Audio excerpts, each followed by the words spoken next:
El video que les presento a continuación se refiere al concepto de metástasis. Hemos conversado esta última semana sobre neoplasia, ¿cierto? Especialmente sobre la neoplasia maligna, las características de la célula neoplásica. Y hemos mencionado en varias oportunidades el concepto de metástasis, bastante familiar cuando hablamos de neoplasia y cáncer.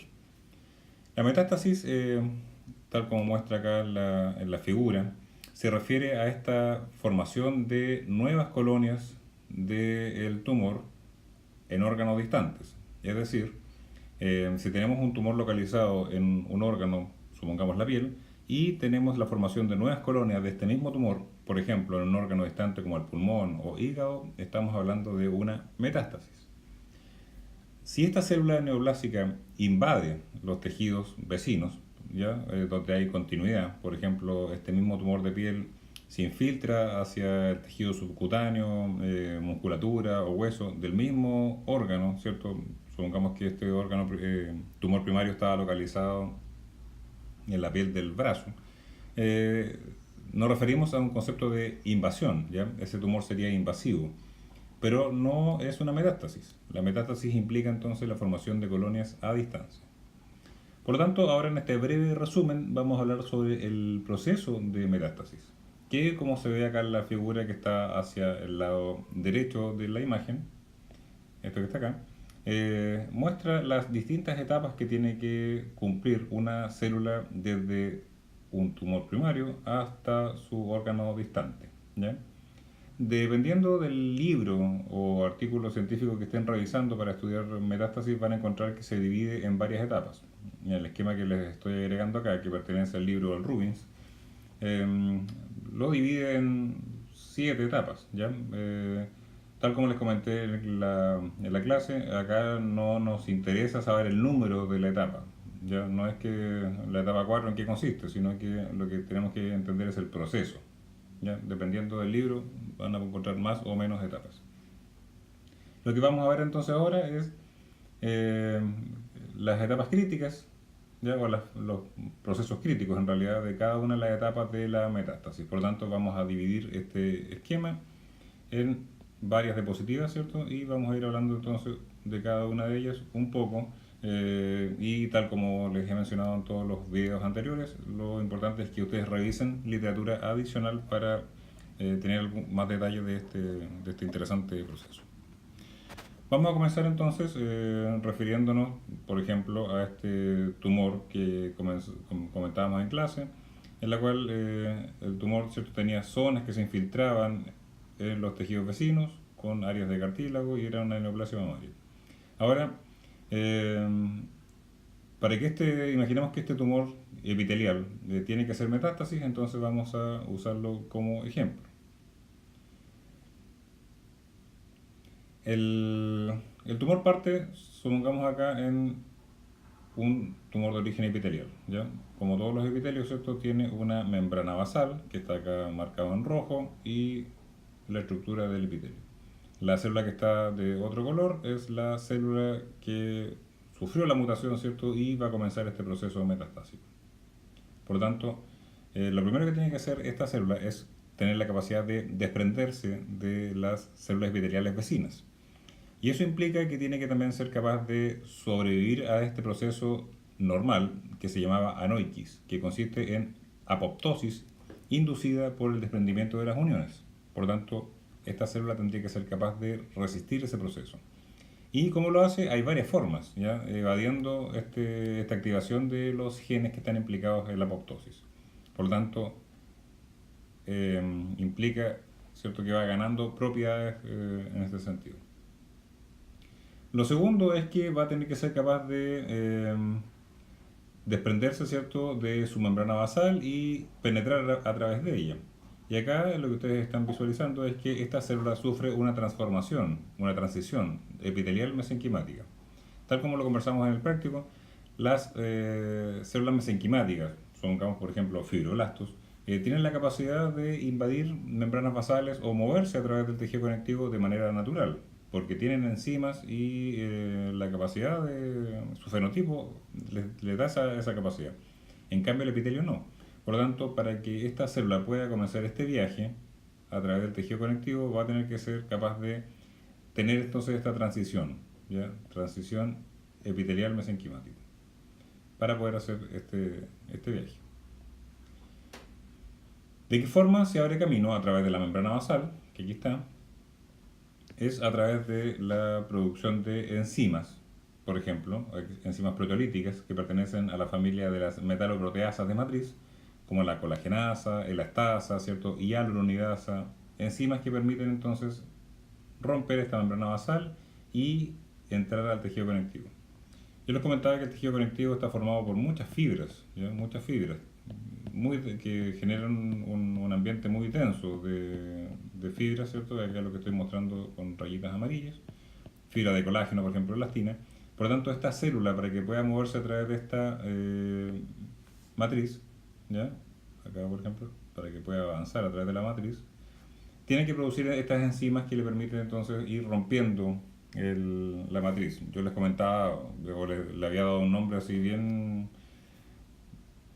metafórico, ¿no? Es que son como machetes moleculares, ¿ya? O un hacha molecular que le permite ir rompiendo este bosque de diferentes fibras y avanzar a través de este gran bosque, ¿cierto? Del tejido conectivo. Cuando hablábamos de la transición epitelial mesenquimático, este cambio de forma, acá la célula se ve más fusiforme, ¿cierto? Recuerda mucho a un fibroblasto, es parte de su transformación epitelial mesenquimática. ¿Ya?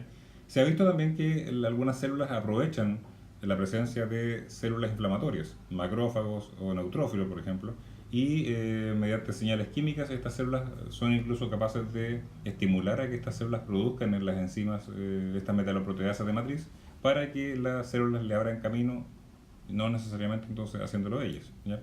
Entonces pueden producir las enzimas o también inducir a otras células para que les ayuden a avanzar a través de la matriz, ¿ya? En este momento, con una célula que es capaz de desprenderse de su epitelio, sobrevivir a la anoikis, producir enzimas que degradan la matriz, el estroma, eh, la célula entonces adquiere la capacidad de ser invasiva, ¿ya? Es decir, puede moverse a través del tejido siendo invasiva, ¿ya? Hasta ahora todavía no es metastásica. Recordemos que para que sea metastásica tiene que ser capaz de invadir órganos a distancia.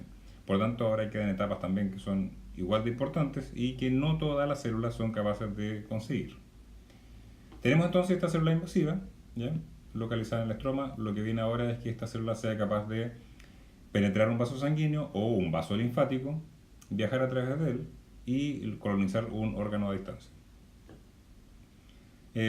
Para que la célula logre entrar al vaso sanguíneo, tiene que ser capaz de estimular al endotelio para que se abra, ¿cierto? O se relaje de alguna forma y le permita a la célula ingresar. Y eso lo hace también mediante señales químicas. Recordemos que en la inflamación participaban, por ejemplo, las integrinas, las silectinas y una gran familia de moléculas de señalización que van comunicando a esta célula con el endotelio, ¿ya?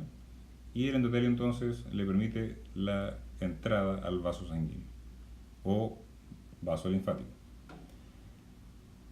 Ahora, una cosa también es ingresar al vaso sanguíneo linfático, pero otro tema es sobrevivir en el vaso linfático o el sanguíneo. La sangre y la linfa son medios que son distintos al ambiente donde se desarrolla una célula epitelial.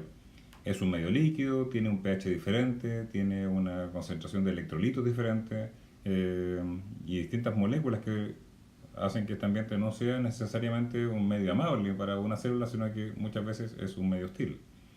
¿Y de qué forma las células pueden sobrevivir en este viaje a través de la sangre? Por ejemplo, formando colonias, ¿ya? En el práctico vimos una imagen bien impresionante de una colonia, ¿cierto?, llegando a un vaso linfático. Por lo tanto, a veces ocurre que las células que están en el borde de este émbolo neoplásico pueden morir, pero las células que estaban más en el centro están protegidas, ¿cierto?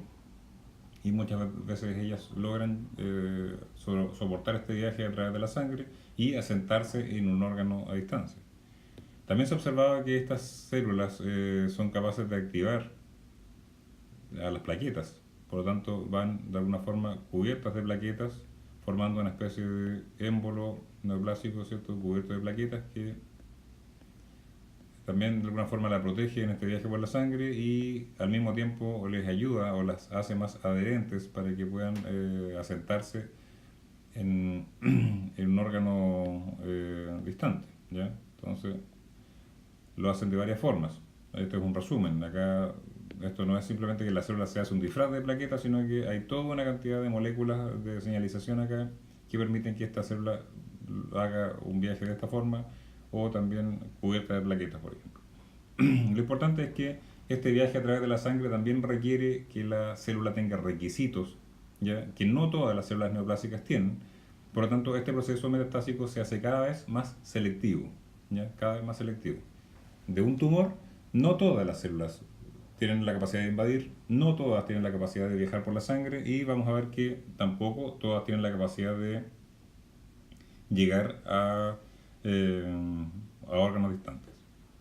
Pero ya sabemos que esta célula entonces logra viajar por la sangre y ahora lo que hace es formar micrometástasis en órganos a distancia. Les comentaba que esas micrometástasis muchas veces son las más complicadas porque no son fácilmente detectables en los exámenes de rutina y a veces pueden permanecer en silencio, es decir, las células pueden permanecer en una fase G0 de su ciclo durante meses e incluso años, ¿ya? Por eso que muchas veces se habla de que a veces los cánceres tienen una recidiva en un periodo de tiempo que a veces no es menor y muchas veces arruina, ¿cierto?, las esperanzas que tiene el paciente en este caso. Se debe entonces a que estas pequeñas metástasis pueden permanecer en silencio, ¿ya? En la fase G0 de su ciclo y mencionábamos que la quimioterapia muchas veces no les afecta porque como no están activas, no están sufriendo mitosis y por tanto el agente quimioterápico muchas veces no les afecta, ¿ya? Pero eso desde el punto de vista más clínico. Finalmente esta micrometástasis se desarrolla formando ya una metástasis visible en un órgano a distancia y es lo que conocemos como la metástasis, ¿ya? Espero que les haya servido este resumen. Recuerden, y el mensaje es, de que todos estos procesos celulares que implican el proceso de metástasis implican moléculas de señalización, ¿ya? La célula no tiene una mente que la vaya dirigiendo, sino que todo es a través de moléculas y señales que esta célula, ¿cierto?, en proceso de migración va adquiriendo, ya sea por mutaciones, generalmente por mutaciones, ¿cierto?, y por esta división anómala de la célula en que a veces una va quedando con más cromosomas que la otra y va adquiriendo de alguna forma nuevas propiedades. Es un proceso de selección natural prácticamente, en las cuales muy pocas células logran hacer la metástasis. Por lo tanto, cuando este proceso ocurre ya tenemos supercélulas, en el fondo células que tienen muchas propiedades y le permiten hacer este proceso de tanto de invasión como de formación de colonias a distancia o metástasis, ¿ya? Espero que el resumen les haya servido. Estudien a través de literatura, ¿cierto?, con literatura complementaria y vamos a ir estando en contacto.